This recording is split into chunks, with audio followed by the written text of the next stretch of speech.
বন্ধুরা, আজ সব আমার মেয়ের পছন্দের রান্না বানিয়েছি। পিয়ার সব পছন্দের রান্না আজকে, চলুন আপনাদের সাথে শেয়ার করি। প্রথমে এক হাঁড়ি গরম ভাত, তারপরেই আছে মোচার ডালনা, পিয়ার দারুণ প্রিয়।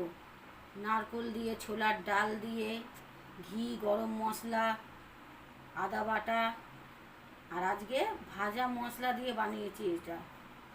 গোটা জিরে, গোটা ধনে, শুকনো লঙ্কা ভেজে শিলে বেটে তারপরে এটা বানিয়েছি। বেশি করে মিষ্টি দিয়েছি, নুন আছে, হলুদ আছে, আর অবশ্যই সর্ষের তেলে বানিয়েছি, আর উপর দিয়ে ঘি দিয়ে দিয়েছি। আজকে পুরো রান্নাটা ঘিয়ের নয়। আর এদিকে আছে চিচিঙ্গে ভাজা, চিচিঙ্গে ভাজা।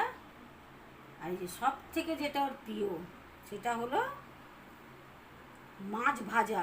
ও মাছের ঝাল তরকারির থেকে মাছ ভাজা খেতে ভীষণ পছন্দ করে। তো আজকে এই রান্না। এই ছিল আমার মেয়ের পছন্দের সব রান্না বান্না, আমাদের সাথে শেয়ার করলাম। টাটা বন্ধুরা, সকলেই ভালো থাকুন, সুস্থ থাকুন, আর অবশ্যই সাবধানে থাকুন। টাটা।